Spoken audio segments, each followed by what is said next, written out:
Welcome to Story Tales. Please like this video and subscribe to Story Tales. I hope you enjoy the story. Let's begin.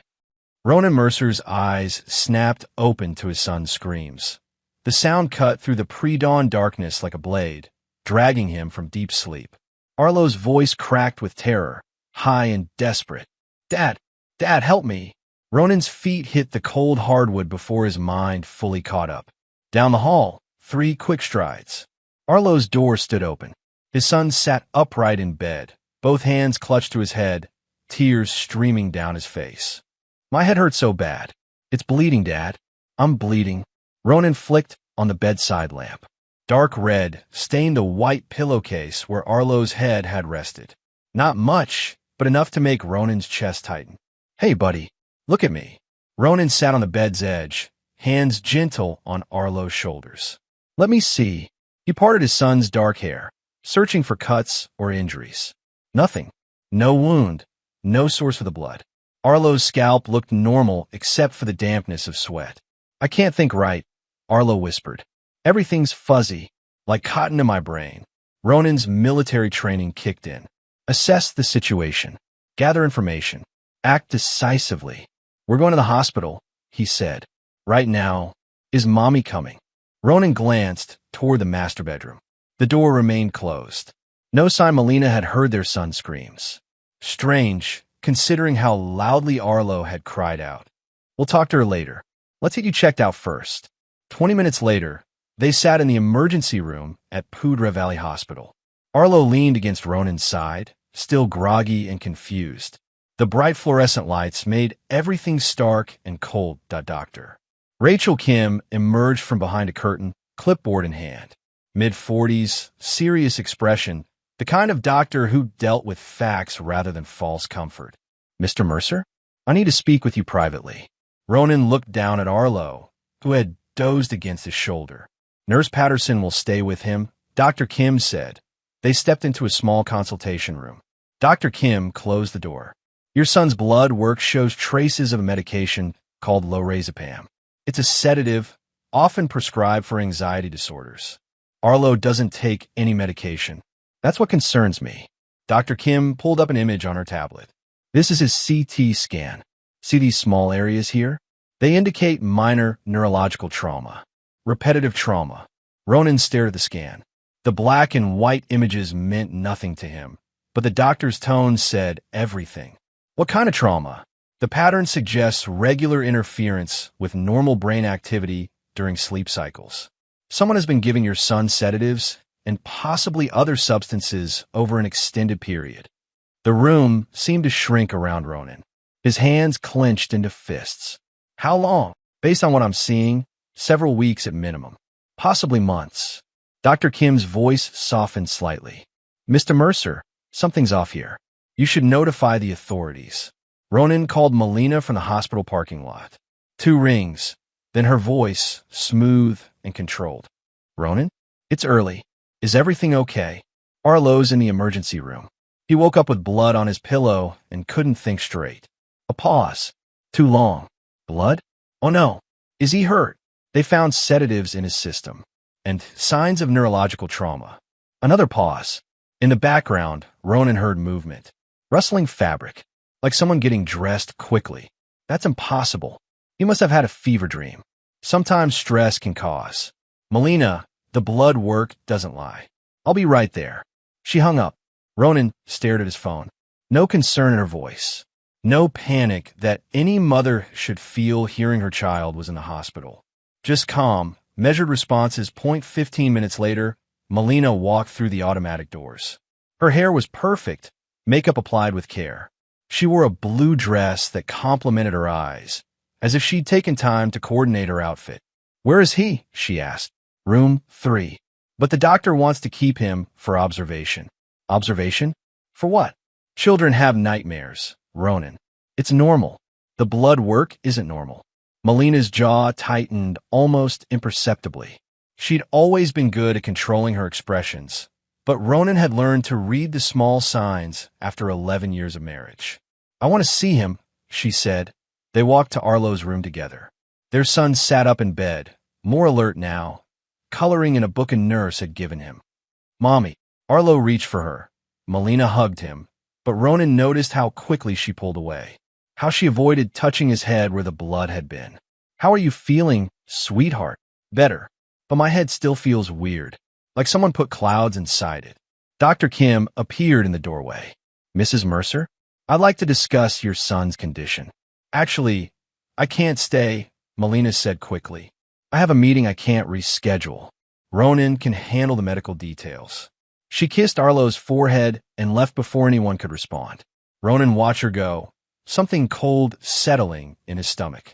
That's unusual, Dr. Kim said quietly. Most mothers won't leave their child's bedside in a situation like this.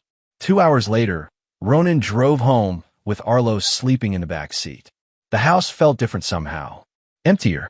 He carried his son upstairs and tucked him into bed, this time in the guest room. Away from whatever had happened in his regular bedroom, the Melina's car sat in the driveway, but she wasn't inside. Ronan found a note on the kitchen counter, gone to run errands. Back later. He searched the house methodically.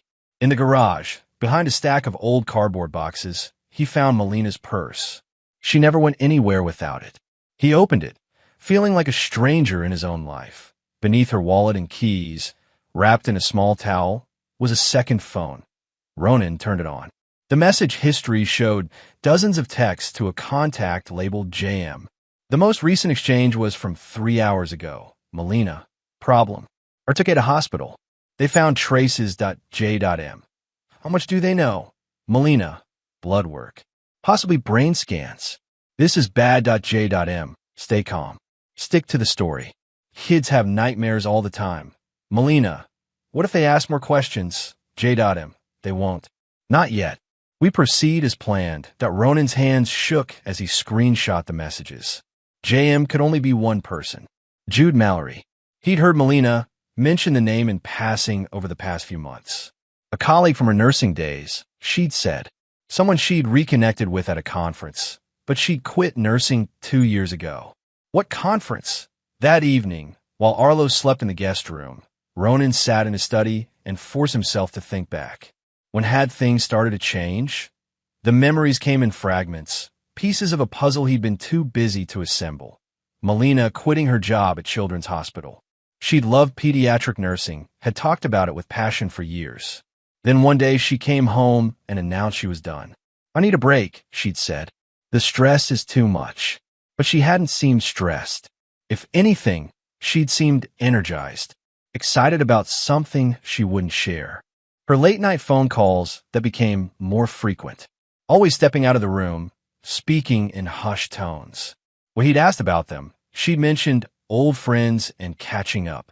Arlo's nightmares starting around the same time.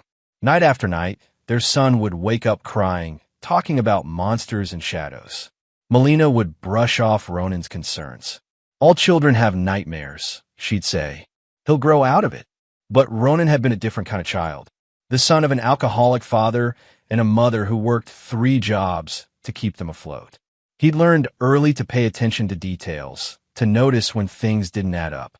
The skills that serve him well in the Army, translating intercepted communications and identifying threats hidden in seemingly innocent messages.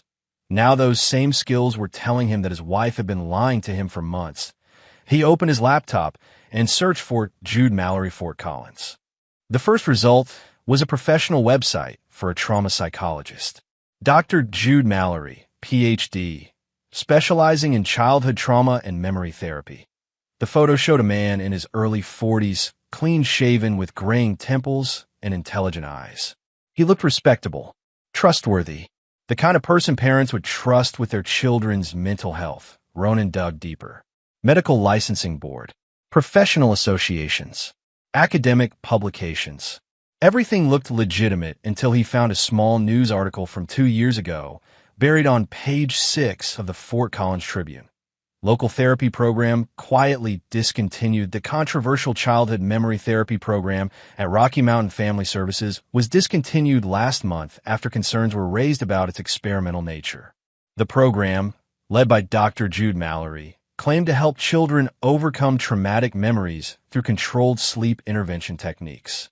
The methods were unproven and potentially harmful, said Dr. Patricia Hernandez, Chief of Pediatric Psychology at Children's Hospital. We don't fully understand the long-term effects of interfering with children's natural sleep cycles. Dr. Mallory could not be reached for comment. The program treated approximately 30 children over 18 months before being shut down that Ronan's blood turned to ice water. Sleep intervention. Controlled memories. 30 children. Was Arlo number 31? The next morning, Arlo seemed better. More like himself. He ate breakfast without complaint and asked if he could draw while Ronan graded papers at the kitchen table. Of course, buddy. What do you want to draw? I don't know yet. Sometimes the pictures just come out. Arlo spread his art supplies across one end of the table and got to work. Ronan tried to focus on his students' essays about westward expansion, but his mind kept drifting to hidden phones and experimental therapy programs. After an hour, Arlo set down his crayons. Dad, can you look at this? Ronan moved to sit beside his son. The drawing showed a bedroom that looked remarkably like Arlo's own. A small figure lay in bed, while two larger figures stood nearby. One was clearly meant to be a woman with long hair. The other was harder to identify, a tall shape without distinct features. Tell me about your picture. That's me sleeping. Arlo pointed to the figure in bed. And that's Mommy and her friend. They come into my room sometimes when I'm supposed to be asleep. What do? They whisper things. Mommy says I won't remember, but sometimes I do. A little bit. Arlo's voice grew quieter. The friend touches my neck. Right here. He pointed to the base of his skull. He says he's tickling my brain to help me sleep better. Ronan's hands clenched in his lap. He forced his voice to stay calm and gentle. When does this happen? Lots of times. But more now. Maybe every night for a long time. Arlo looked up at him with worried eyes. Am I in trouble? Mommy said never to tell you about the friend. She said it would make you sad. You're not in trouble. You did exactly the right thing by telling me. Ronan pulled his son close. No one should touch you without permission, especially when you're sleeping. No one should give you medicine without Dad knowing about it. Is that what they were doing? Giving me medicine? I think so, buddy. But it's going to stop now. I promise. That afternoon, while Arlo napped, Ronan photographed the drawing and added it to a growing file on his computer. Evidence. Documentation. The kind of careful record-keeping that might matter in court. That he thought about calling the police, but what would he tell them? That his wife was sneaking into their son's room with another man? That they were conducting some kind of unauthorized therapy? He needed more proof. Something undeniable. But first, he needed to talk to someone who knew the system. Someone who could tell him what he was really dealing with. Detective Cyrus Blaine agreed to meet at a coffee shop downtown, away from the police station. Ronan had called the non-emergency number and asked to speak with someone about potential child abuse. The dispatcher had transferred him to Blaine. I need to be careful here, Ronan said once they'd found a table in the back corner. I'm not even sure what I'm reporting yet. Blaine was a solid man in his 40s, with graying hair and observant eyes. He'd listened without interruption as Ronan explained about the hospital visit, the hidden phone, and Arlo's drawing. Tell me about your wife, Blaine said. Melina. We've been married 11 years. She was a pediatric nurse until she quit 2 years ago. Said she needed a break from the stress. Any history of mental health issues? Substance abuse? No. She's always been controlled. Organized. Good at managing situations. Ronan paused. Maybe too good. Blaine made notes in a small notebook. You mentioned the name Jude Mallory in your phone call. You know him? We've crossed paths. Blaine's expression darkened. Dr. Mallory's been on my radar for a while. Good therapist on paper, but he has boundary issues. He broke up a family about 3 years ago. Convinced a mother that her husband was psychologically damaging their daughter. Turned out Mallory was having an affair with the mother and wanted the father out of the picture. What happened? Custody battle got ugly. Father lost his visitation rights based on Mallory's professional assessment. 6 months later, the daughter tried to kill herself. Said she missed her dad and didn't understand why everyone said he was bad for her. Blaine closed his notebook. The assessment was overturned, but the damage was done. Family never recovered. Ronan felt sick. Is he still practicing? Legally, yes. He's careful now. Covers his tracks better. Blaine leaned forward. But if he's involved with your wife and your son, you need to be very careful. Mallory's smart, and he knows how to manipulate the system. He also has a savior complex, believes he knows what's best for children better than their parents do. What should I do? Document everything. Every interaction, every conversation, every strange behavior. Get copies of your son's medical records. And whatever you do, don't confront your wife yet. If they suspect you're onto them, they'll either disappear or escalate. Escalate how? Blaine's expression was grim. They might try to make you look like the problem. File reports claiming you're unstable or abusive. With Mallory's credentials backing her up, your wife could make a very convincing case that your son needs protection from you. Ronan's friend Mara Ridley had always been good with technology. As a high school science teacher, she'd helped him set up online gradebooks and troubleshoot computer problems over the years. Now he needed her help for something much more serious. "You want me to help you spy on your wife," she said, sitting across from him in her empty classroom after school. "I want to protect my son." Mara was 44, practical and observant. She'd never married, devoted her life to teaching, and had a particular soft spot for children who seemed lost or confused. Ronan had brought Arlo to school events over the years, and she'd always been kind to him. "Show me the drawing again," she said. Ronan pulled out his phone and showed her the photo of Arlo's picture. She studied it for a long moment. The positioning is very specific, like he's remembering exactly how they stood. She looked up at Ronan. "What kind of camera system are you thinking?" "Something small, hidden, that can record audio and video. I know a place. Give me 2 days." 3 nights later, Ronan installed a tiny wireless camera in Arlo's bookshelf, positioned to capture the entire room. The camera was disguised as a small decorative box, completely invisible unless someone knew what to look for. He also installed an app on his phone that would alert him to any motion in the room between 10 p.m. and 6 a.m. On the first night, nothing happened. On the second night, Arlo slept peacefully through the night for the first time in weeks. On the third night, Ronan's phone buzzed at 11:43 p.m. He opened the camera app and watched in real time as his wife entered their son's room. She moved quietly, like someone accustomed to not being caught. In her hand was a small syringe. Ronan's breath caught in his throat. He wanted to charge down the hall and stop her, but Blaine's words echoed in his mind. "Document everything." Melina approached Arlo's bed and sat on the edge. She whispered something Ronan couldn't hear through the phone's small speakers, then gently tilted Arlo's head to expose his neck. The injection was quick and practiced. Arlo stirred slightly, but didn't wake. Melina smoothed his hair and whispered again, then pulled out her phone. "Phase 2 is starting," she said into the phone. Her voice was clear enough for the camera to pick up. "He's ready for the next level." A male voice responded, tinny through the phone's speaker. "How long until he's fully under?" 5 minutes. Maybe less. "The dosage is stronger tonight." "Good. Remember, we need to establish the new memory before the old ones can resurface. This is the critical phase." "I understand. But what if Ronan becomes suspicious?"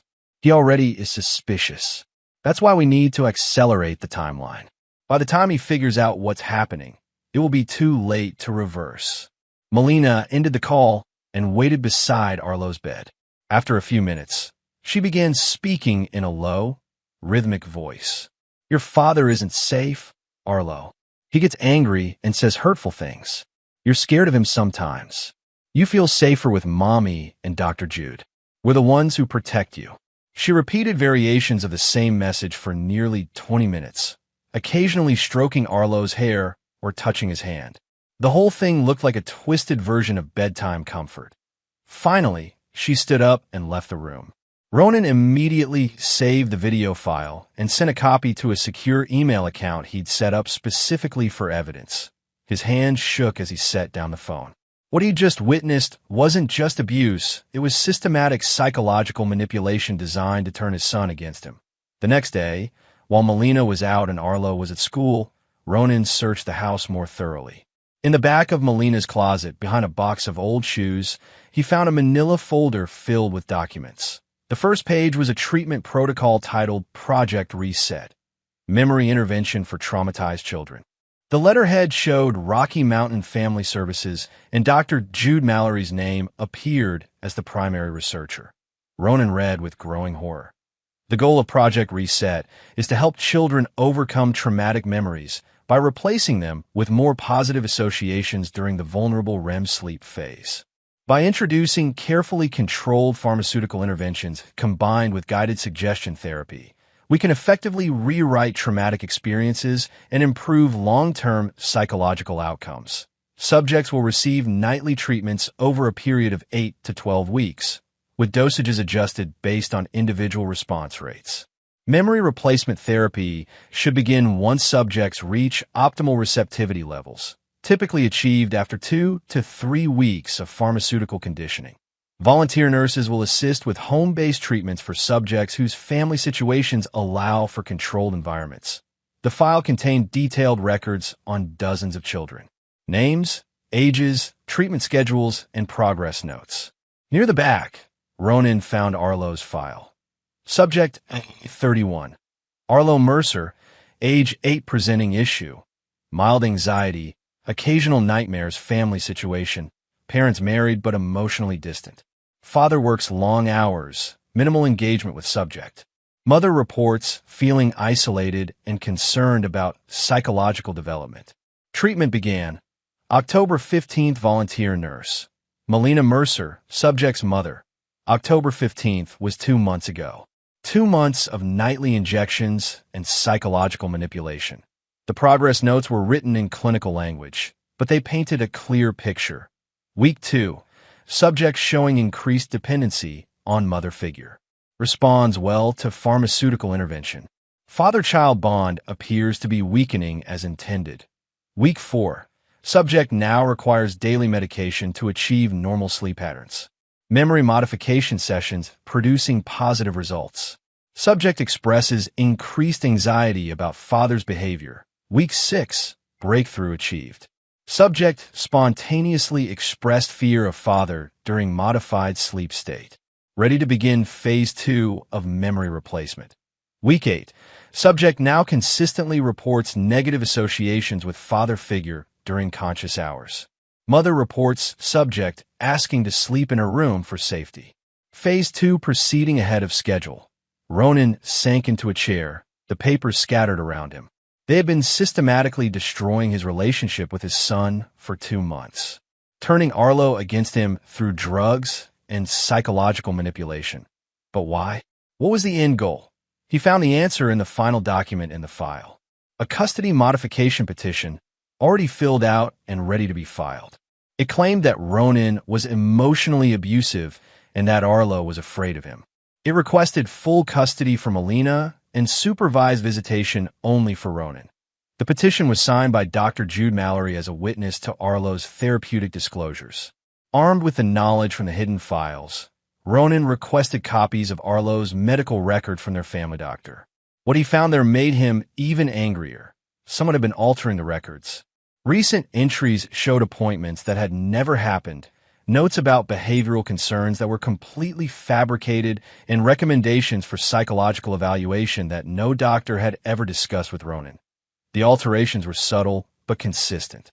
They painted a picture of a child in psychological distress because of his home environment. References to father-child conflict and anxiety around paternal figure appeared in notes from appointments where Arlo had been perfectly happy and healthy. Ronan cross-referenced the dates with his own calendar.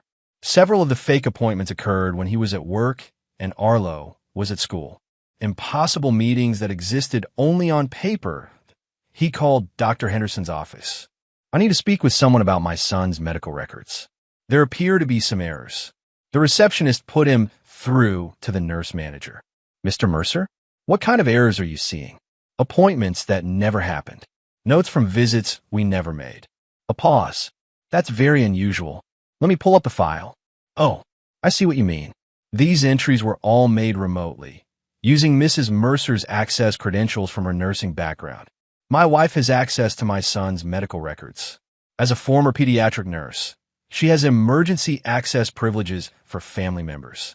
It's fairly standard, but she's not supposed to create new entries without physician oversight." Ronan felt the familiar cold rage building in his chest. Melina had been using her medical credentials to fabricate evidence of abuse, creating a paper trail that would support the custody petition hidden in her closet. "I want those records flagged and locked," he said. "No one should be able to alter them without my written permission. Of course, I'll also need to report this to our compliance department. Falsifying medical records is a serious violation." Good, Ronan thought. Let them investigate. Let them find the trail of lies and manipulation. But he still needed more evidence. The kind that would stand up in court and protect Arlo permanently. The confrontation started at breakfast. Arlo had been quieter than usual for the past few days, picking at his food and giving Ronan strange looks. The drugs and psychological manipulation were clearly affecting him, but Ronan couldn't risk stopping the surveillance yet. He needed to catch them in the act with undeniable evidence. "Dad," Arlo said quietly, "are you mad at me?" "Of course not, buddy. Why would you think that?" "I don't know.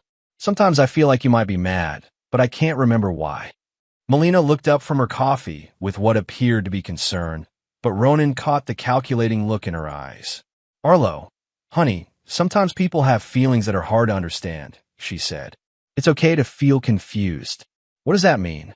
Ronan asked. "Children pick up on tension in the household. If there's conflict between parents, kids often blame themselves." "What conflict? What are you talking about?" Melina's expression became carefully neutral. "You've been very angry lately, Ronan.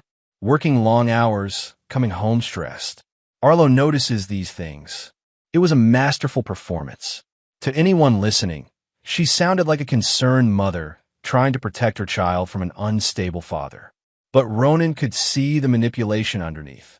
"I haven't been angry," he said carefully. "I've been concerned about Arlo's health. The emergency room visit was 3 days ago. The doctors said he was fine. Maybe it's time to let it go. They said he had sedatives in his system. They said there were traces of something that might have been a sedative. Could have been anything. Children get into things. You know how curious Arlo is." Arlo looked back and forth between his parents, confusion clear on his face. "I didn't get into anything," he said. "Of course not, sweetheart," Melina said quickly. "But sometimes our minds play tricks on us when we're sleepy or having bad dreams." That afternoon, while Arlo was at school, Ronan made his decision. He called his lawyer and filed an emergency protective order requiring Melina to stay away from Arlo until a court hearing could be scheduled. He also officially pulled Arlo from school, citing safety concerns. When Melina came home and found the legal papers on the kitchen counter, her mask finally slipped. "You bastard," she said, her voice cold and sharp. "You have no idea what you're doing." "I know exactly what I'm doing. I'm protecting my son from whatever sick game you and Mallory are playing." "Game?" She laughed, but there was no humor in it. "Ronan, Arlo is damaged. He needs help. Professional help. I'm trying to save him from becoming like you. Like me, emotionally shut down, unable to connect with people. Do you know what it's like living with someone who treats his family like a military assignment? Arlo needs warmth and understanding, not your cold analysis of everything. So you decided to drug him and fill his head with lies. I decided to get him the help he needs before it's too late." Her voice rose. "He's not safe with you, Ronan. I'm doing what's best for him, by turning him against his father, by protecting him from father who doesn't know how to love him properly." The words hung in the air between them. 11 years of marriage, and she just revealed what she really thought of him. Not that he was imperfect or distant, but that he was fundamentally incapable of loving his own son. "Pack a bag," he said quietly. "You have 2 hours to get out of this house. You can't throw me out. This is my home too. Read the protective order. You're not allowed within 500 feet of Arlo. That includes this house." She stared at him for a long moment, and he saw something dangerous flicker in her eyes. "This isn't over," she said. "You have no idea who you're fighting." As if summoned by her words, the doorbell rang. Ronan opened the door to find Jude Mallory standing on his front porch. The man was exactly as he appeared in his website photo, calm, intelligent, and radiating the kind of quiet authority that made people trust him instinctively. "Mr. Mercer? I'm Dr. Jude Mallory. I'm here because I'm concerned about Arlo's welfare. Get off my property. I understand you're upset, but I think there's been a misunderstanding about the treatment your son has been receiving." Treatment. Ronan stepped outside and closed the door behind him. You mean the unauthorized experiments you've been conducting on my child? Mallory's expression didn't change. Arlo has been receiving therapeutic intervention for trauma-related anxiety. His mother brought him to me because she was concerned about his psychological development. His mother brought him to you without my knowledge or consent. Family therapy often begins with one parent when the other is resistant to treatment. It's quite common in cases where there's domestic tension. There's no domestic tension. There's a sick man manipulating my wife and using my son as a test subject.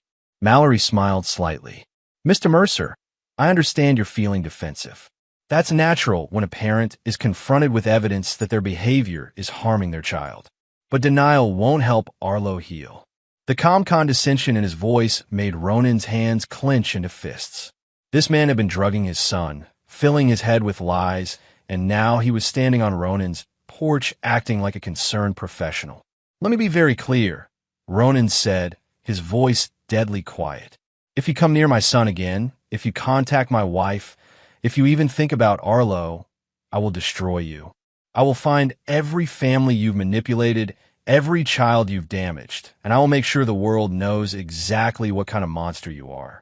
Threats won't solve the underlying problem, Mallory said. Arlo needs help, and he needs it from qualified professionals, not from a father who responds to stress with violence. I'm not responding with violence, but I could. Touch my son again, and I'll burn your world down. Mallory studied him for a moment, and Ronan saw a flicker of something predatory in his eyes. I'll be filing a report with Child Protective Services, Mallory said. A child shouldn't be exposed to this level of anger and instability. He walked back to his car, movements unhurried and confident. Ronan watched until he drove away, then went back inside. Melina was gone. So were her clothes, her laptop, and anything else she could carry quickly. But on the kitchen counter, she'd left a note.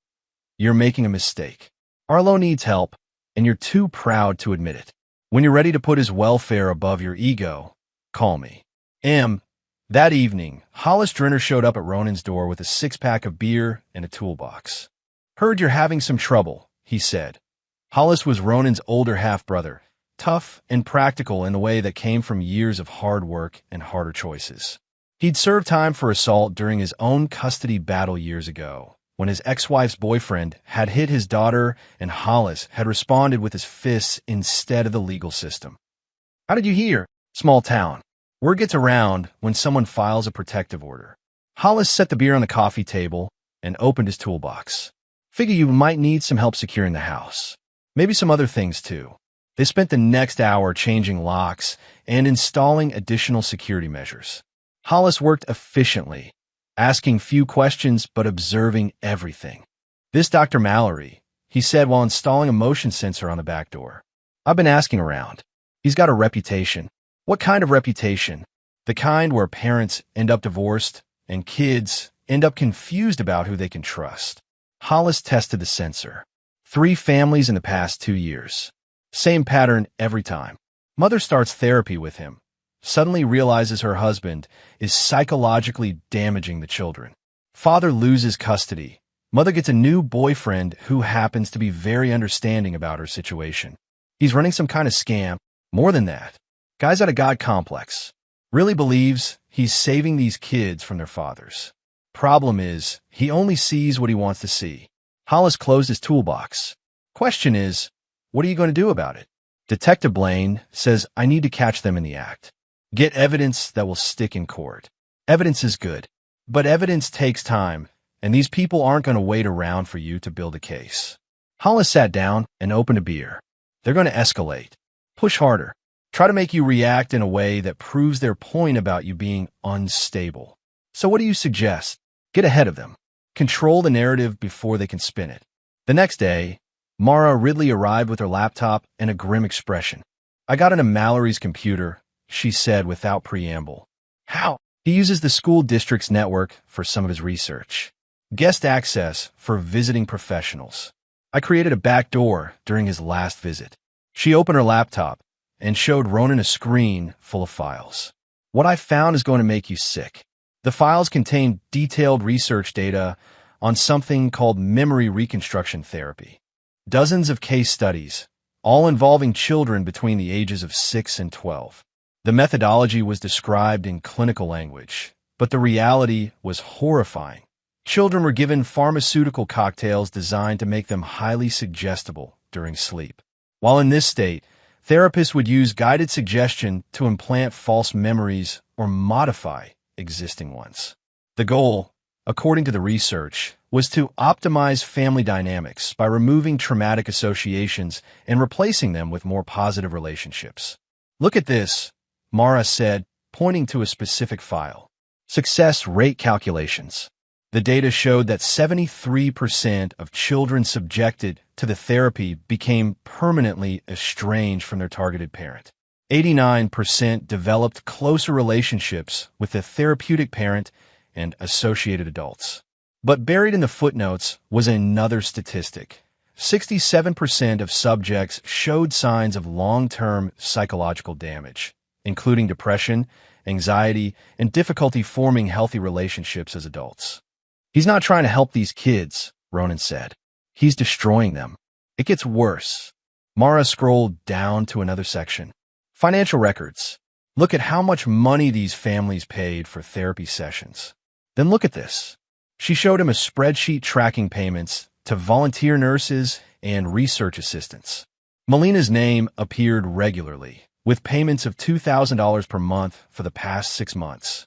"She's been getting paid to experiment on our son." "Ronan," Mara's voice was quiet. "There's something else. I found communications between Mallory and someone at Child Protective Services.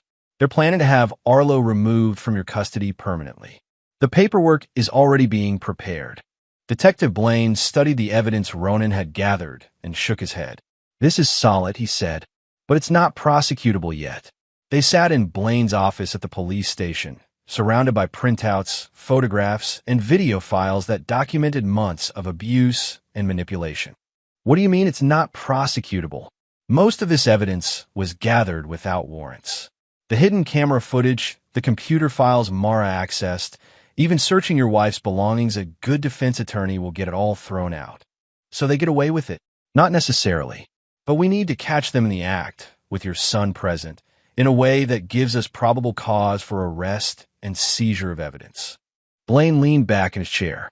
"We need them to commit a crime while we're watching, legally." "How?" "We need you to give them an opportunity. Let them think they've won, that you're giving up. Then when they make their move, we'll be ready." Ronan felt sick at the thought. "You want me to use Arlo as bait? I want us to catch them before they disappear or escalate to something worse. Right now, they're confident they can manipulate the system. Mallory's been doing this for years without consequences. But if they think you're backing down, they might get careless. What if something goes wrong? What if they hurt him? We won't let that happen. You'll be wired, we'll have surveillance teams in place, and the moment they do anything to harm Arlo, we move in." Blaine's expression was serious. "But I need you to understand the risk. If we don't stop them now, with evidence that will stick, they'll find a way to take Arlo away from you permanently. And once they have legal custody, they can do whatever they want to him." Ronan stared at the photos on the desk. His son's drawing. Screenshots of the therapy protocols. Medical records that had been falsified to make him look like an abusive father. "What would I have to do?" "Call your wife. Tell her you're overwhelmed and you're ready to admit that Arlo needs help. Agree to supervise visitation with Mallory present. Make them think you're broken. And then we wait for them to make a mistake." Ronan stared at his phone for 10 minutes before making the call. Every instinct told him this was wrong, that he was putting Arlo in danger. But Detective Blaine was right. If they didn't stop Mallory and Melina now, legally and completely, they would find another way to take his son. Melina answered on the second ring. "Ronan, I didn't expect to hear from you." Her voice was carefully neutral, but he could hear the hope underneath. She thought she was winning. "I've been thinking about what you said, about Arlo needing help." A pause. "And maybe I've been too stubborn, too proud to admit that I don't know how to help him." The words tasted like poison, but he forced them out. "I'm scared, Melina. He's been having more nightmares, and he seems afraid of me sometimes. I don't know what I did wrong."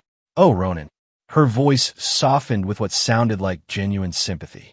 You didn't do anything wrong. You're not equipped to handle a child with Arlo's sensitivity. It's not your fault. Dr. Mallory said he could help with supervised visits. He did. When did you talk to Jude? He came by the house.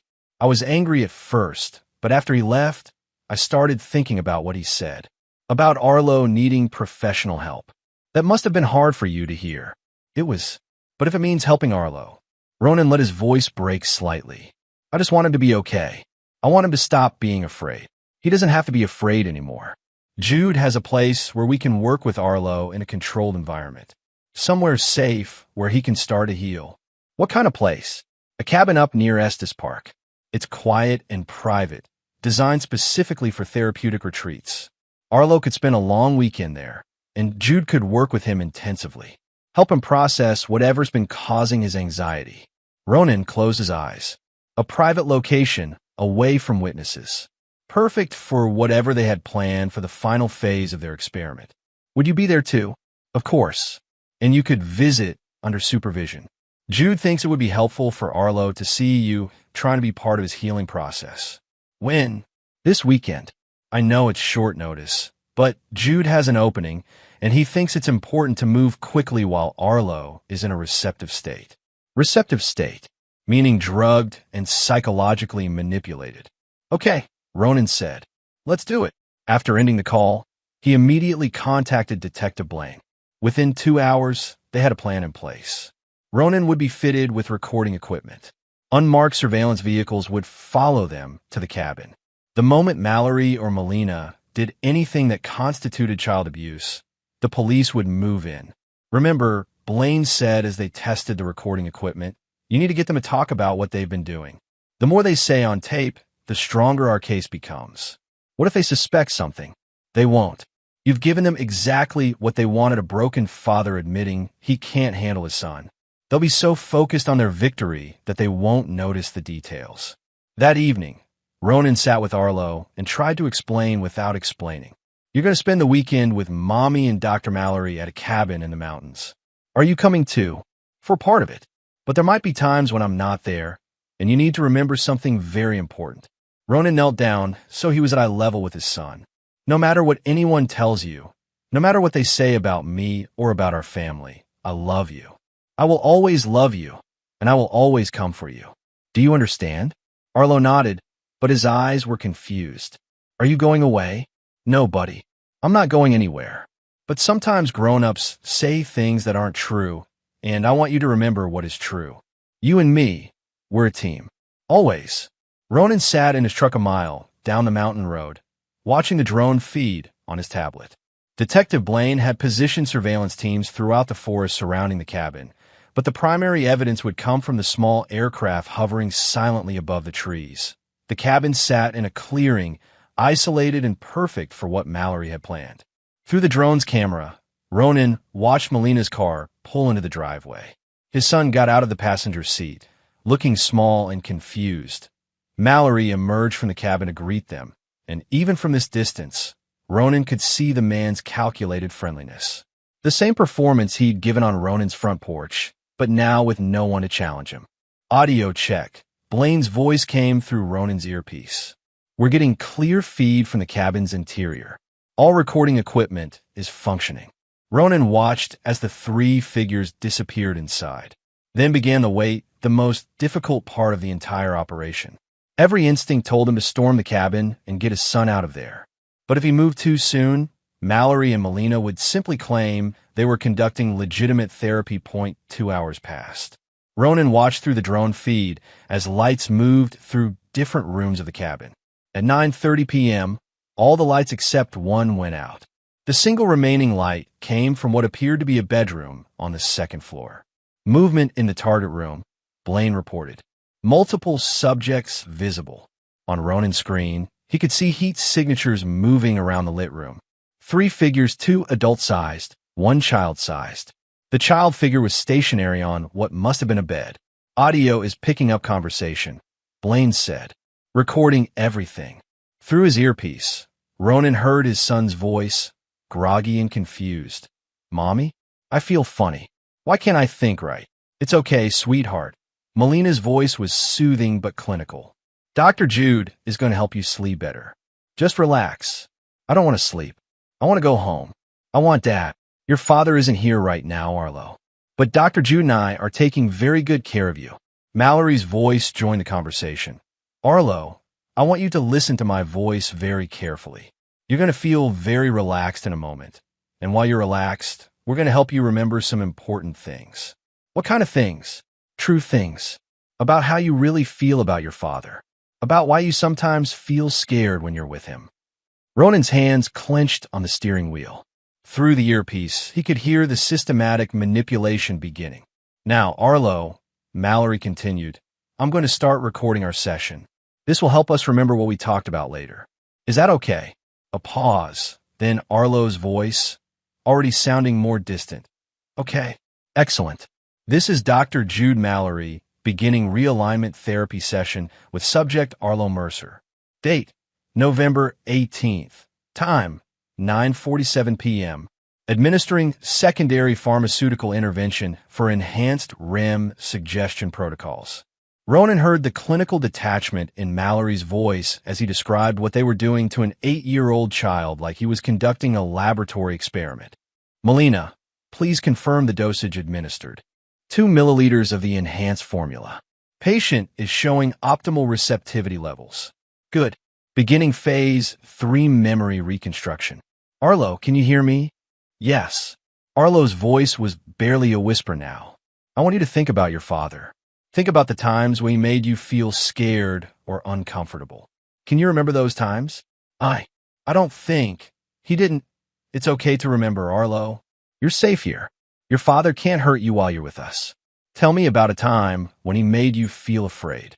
Through the drone feed, Ronan could see one of the adult figures moving around the bed, occasionally adjusting something. The other adult figure sat nearby, presumably recording everything. When he came home from work, he looked angry. That's right. He was angry, wasn't he? And that made you feel scared. Yes, scared, good. Now I want you to remember how that fear felt. How unsafe you felt when your father was angry. This is your truth, Arlo. This is what you need to remember when you wake up. For the next 20 minutes, Ronan listened in horror as Mallory systematically implanted false memories and fears into his son's drugged mind. Each suggestion was carefully crafted to build on the last, creating a narrative of a frightening, unstable father that existed only in Mallory's imagination. Subject is responding well to suggestion therapy. Mallory narrated to his recording device. Memory integration proceeding as planned. By morning, the artificial fear responses should be permanently integrated with the subject's core emotional patterns. How long until full integration? Melina asked. With this dosage and the intensive session length, the process should be irreversible within 6 hours. When he wakes up, Arlo will genuinely believe his father poses a threat to his safety. And if the father tries to counteract the programming, any attempts at reassurance will be interpreted as manipulation. The subject has been conditioned to mistrust anything his father says. The programming is self-reinforcing. Ronan pulled off his earpiece, unable to listen to any more. These people were destroying his son's mind with the same casual professionalism that surgeons might remove an appendix. Move in, he said into his radio. Move in now. Mallory pressed play on the device, and Arlo's voice filled the room. I don't want to go home to Dad. He scares me. I wish Dr. Jude was my dad instead. He's nicer, and he understands me better. Mommy, can we stay here forever? I don't want Dad to come get me. What if he gets angry about the things I said? Dr. Jude, will you protect me from Dad? I'm scared he might hurt me if he finds out I told the truth about him. Each statement hit Ronan like a physical blow. His son's voice, saying words that would destroy any custody hearing, any chance of maintaining their relationship. These recordings will be very compelling in court, Mallory said. A child's honest assessment of his father, made when he felt safe to tell the truth. Except they're not honest, Ronan said quietly. You created these feelings. You drugged him and manipulated him until he believed his own father was a threat. Can you prove that? Because what I can prove is that Arlo feels safer with his mother and me than he does with you. What I can prove is that you've been aggressive and threatening toward the people trying to help your son. From upstairs came the sound of Arlo crying. Not the ordinary tears of a child, but deep, wrenching sobs that spoke of genuine distress. I should go to him, Ronan said, starting toward the stairs. I don't think that's a good idea. Mallory stepped into his path. You're the source of his anxiety right now. Your presence will only make things worse. Get out of my way. Ronan, you need to accept reality. Arlo doesn't want you anymore. He's found safety with people who understand him, who can give him what he needs. The kindest thing you can do is let him go. Let him go. He's my son. Biologically, yes. But parenthood is about more than genetics. It's about providing safety, understanding, unconditional love. You failed at all of those things. Ronan looked into Mallory's eyes and saw the absolute conviction there. This man genuinely believed he was saving Arlo from a harmful father. The delusion was so complete that Mallory had convinced himself his actions were heroic. You're insane, Ronan said. I'm effective. In 6 months, Arlo will be a happier, healthier child. He'll have moved past the trauma of his early relationship with you. He'll be free to form healthy attachments with people who deserve his love. People like you, people like me, Mallory agreed. I've been more of a father to him in 2 months than you've been in 8 years. The crying upstairs intensified, and Melina's voice could be heard trying to comfort Arlo. But whatever she was saying wasn't working. He needs you, Ronan said. He's asking for his father, and you're going to deny him that. He's asking for his father because he's been conditioned to believe he needs you. That conditioning is harmful, and it needs to be broken. Mallory pulled out a syringe from his pocket. This will help him sleep through the transition. When he wakes up tomorrow, the acute distress will be gone. You're going to drug him again. I'm going to help him pass the final hurdle. By tomorrow morning, his attachment to you will be completely severed. He'll be free. Ronan realized this was the moment Detective Blaine had been waiting for. Clear evidence of intent to harm a child, with Mallory holding the weapon and explaining his plan on tape. But he also realized that the police response might not be fast enough. If Mallory gave Arlo that injection, if he completed his Phase 3, the psychological damage might be irreversible. Dr. Mallory, Ronan said clearly, looking directly at the man. I'm asking you not to give my son any more drugs. He's 8 years old. He can't consent to experimental therapy, and I don't consent as his father. Your consent is no longer relevant. I have Melina's consent, and she has legal standing as his mother. But you know the drugs are harmful. You know this isn't legitimate therapy. What I know is that sometimes short-term discomfort is necessary for long-term healing. Mallory started toward the stairs. Arlo will thank me someday for freeing him from you. The front door exploded inward. Police, everyone on the ground. Detective Blaine led a team of officers into the cabin, weapons drawn. Mallory froze on the stairs, syringe still in his hand. Drop the syringe, Blaine shouted. Drop it now. For a moment, Mallory looked like he might run. But there was nowhere to go, and too many guns pointed at him. He dropped the syringe, and it shattered on the hardwood floor, its contents spreading in a dark stain. Jude Mallory, you're under arrest for child abuse, unlawful imprisonment, and conspiracy to commit kidnapping. As the officers handcuffed Mallory, he looked at Ronan with something approaching pity. You have no idea what you've done, he said. Arlo will never forgive you for this. You've destroyed his chance at healing. Healing from what? Detective Blaine asked as he read Mallory his rights. From being loved by his father? Upstairs, Melina's voice could be heard protesting as another team of officers found her and Arlo. Within minutes, she was brought downstairs in handcuffs, her face a mask of fury and disbelief. This is a mistake, she said. We were helping him. Arlo needs protection from Ronan, not from us. Ma'am, you're under arrest for child abuse and conspiracy. One of the officers informed her. Child abuse? We were providing therapy. Ask any professional. Children need to feel safe to express their truth about their parents. By drugging them, Blaine asked.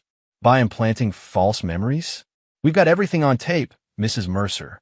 Your entire conversation with Dr. Mallory about Phase 3 and making sure your son's attachment to his father was completely severed.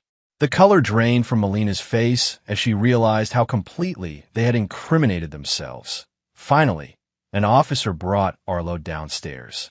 Ronan's son looked around the room in confusion, taking in the police officers, his mother and Mallory in handcuffs, and his father standing free. "Dad, what's happening?" Ronan knelt down and opened his arms. For a terrifying moment, he thought Arlo might reject him, might run to Melina instead. But then his son was in his arms, holding tight, and Ronan felt like he could breathe again for the first time in months. "It's okay, buddy," he whispered. "It's all over now.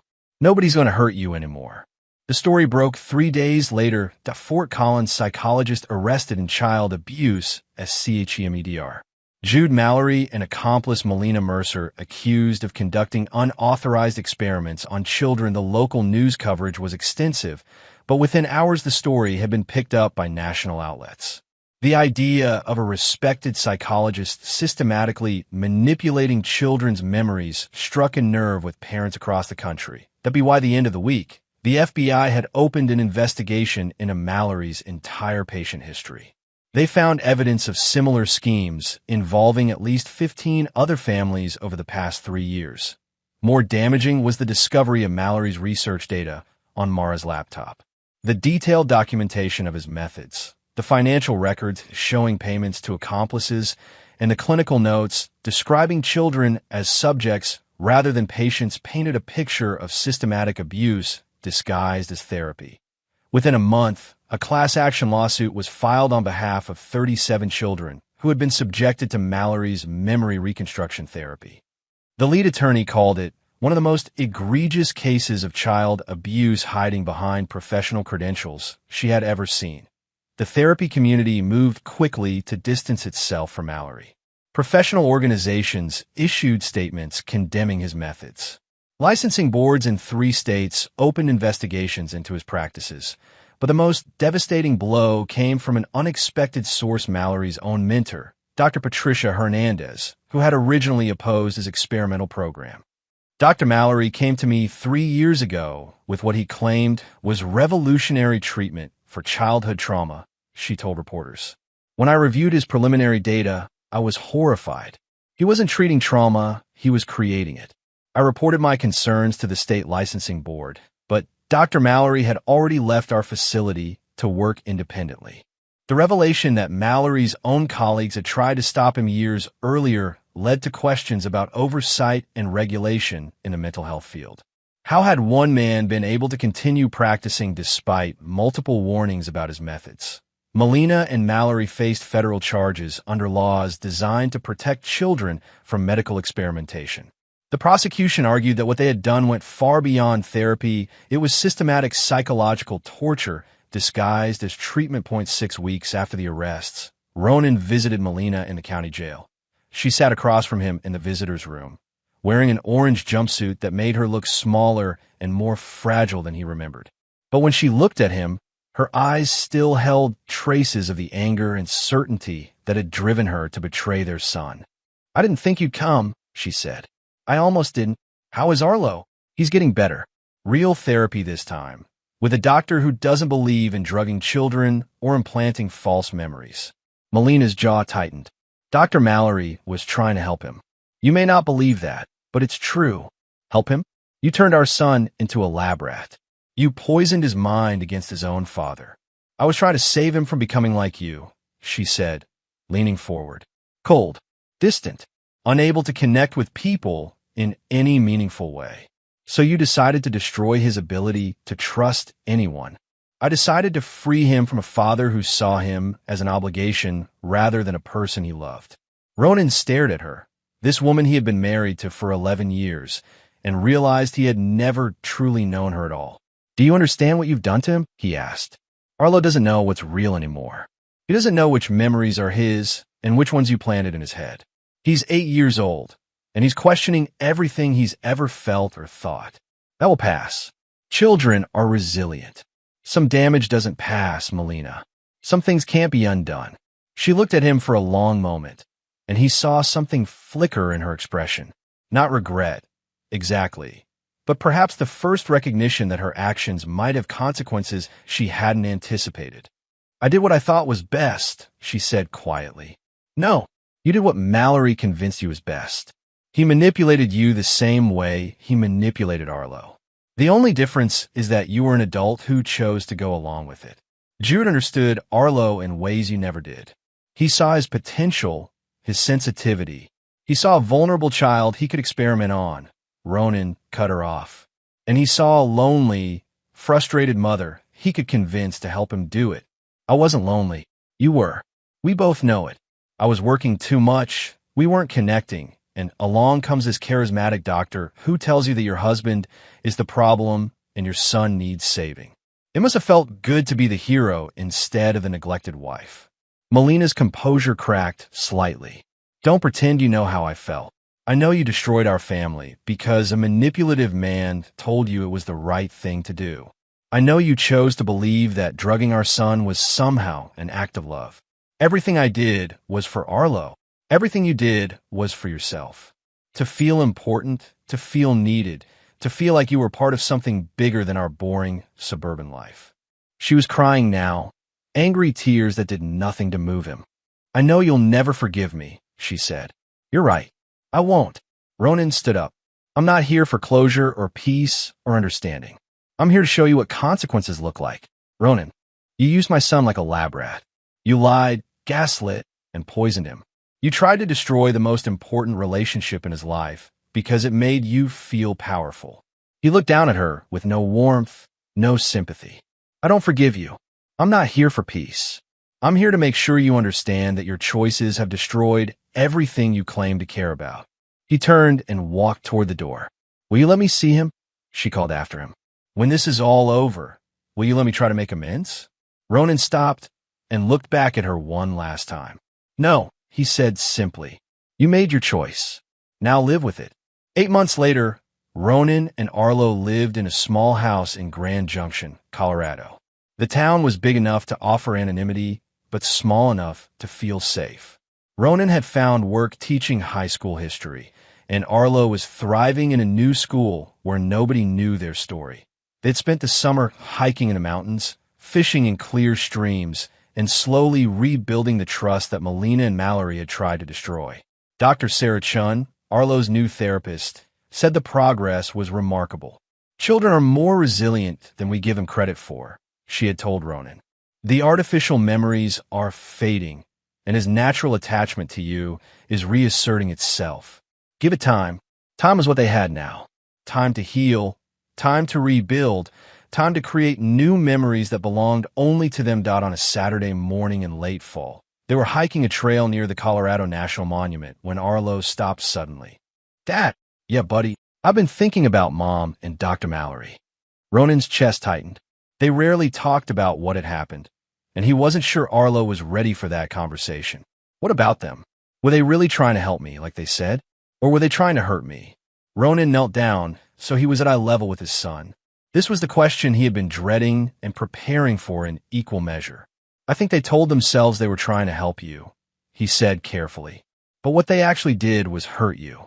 Sometimes people convince themselves that wrong things are right when they want something badly enough. What did they want? Dr. Mallory wanted to prove his theories were correct, even if it meant hurting children to do it. Your mother wanted to feel like she was saving you from something, even though you didn't need saving." Arlo considered this for a moment, kicking at a loose rock on the trail. "Did I really say those things about you? The mean things? You said them, but they weren't your real thoughts. They were thoughts that Dr. Mallory put in your head with medicine and tricks. How do I know which thoughts are really mine?" It was an 8-year-old's version of a profound philosophical question, and Ronan struggled to find an answer that would help rather than confuse. "Your real thoughts are the ones that feel true when you're not scared or confused. Like right now, how do you feel about me right now?" Arlo smiled, the first completely natural, unguarded smile Ronan had seen from him in months. "I feel like you're my dad, and I love you, and I'm glad we're together. Those are your real thoughts." They continued hiking in comfortable silence for a while. As they reached a viewpoint overlooking the valley below, Arlo suddenly spoke again. "Dad, are you ever going to get married again?" "I don't know. Maybe someday." "Why?" I just want to make sure you pick someone nice this time. Someone who won't try to change my brain. Ronan laughed, surprised by his son's matter-of-fact assessment. If I ever get married again, you'll get to meet her first and tell me what you think. Deal. Deal. That evening, as Ronan was cleaning up after dinner, he found a letter that had been slipped under their front door. No postmark, no return address. Just his name written in familiar handwriting. He opened it, though every instinct told him to throw it away unread. Ronan, I know you said you never want to hear from me, but I need you to know that I've been getting help. Real help. I understand now that what Jude and I did was wrong. I was confused and angry, and I let him convince me that hurting Arlo was somehow helping him. I don't expect forgiveness, but I want you to know that I'm sorry. I hope someday Arlo can forgive me, even if you can't. The lawyer says I might be eligible for supervised visitation in 2 years if I complete the therapy program, and Ronan stopped reading and carried the letter to the fireplace. He struck a match and held it to the corner of the paper, watching Melina's words curl and blacken in the flames. Some bridges, once burned, should stay burned. What was that? Arlo asked, appearing in the doorway with his homework. Nothing important, Ronan said, making sure the letter was completely destroyed. Just some old paperwork that needed to be gotten rid of. Later that night, as he tucked Arlo into bed, his son looked up at him with serious eyes. Dad, will you tell me something true? Always. Are we going to be okay? Really okay? Ronan sat on the edge of the bed and smoothed his son's hair. Some people say time heals everything, he said quietly. But sometimes it's truth that heals and fire that purifies. Arlo considered this seriously. What does that mean? It means we had to find out the truth about what was happening to you, even though it was hard. And sometimes you have to burn away the bad things completely before you can start fresh. Like burning Mom's letter. Like burning the letter, Ronan agreed. Some things need to stay in the past. Arlo smiled sleepily. I'm glad we found the truth, Dad. Me too, buddy. Me too. As Ronan turned off the light and closed the door, he thought about his son's words. Truth and fire. Maybe that was exactly what they had needed to move forward the truth about what had been done to them, and the fire to burn away everything that had tried to poison their bond. Outside, snow was beginning to fall, covering the mountains in clean white silence. Tomorrow would bring new challenges, new opportunities to rebuild their life together. But tonight, for the first time in almost a year, both father and son would sleep peacefully, secure in the knowledge that they were safe, they were together, and they were finally free.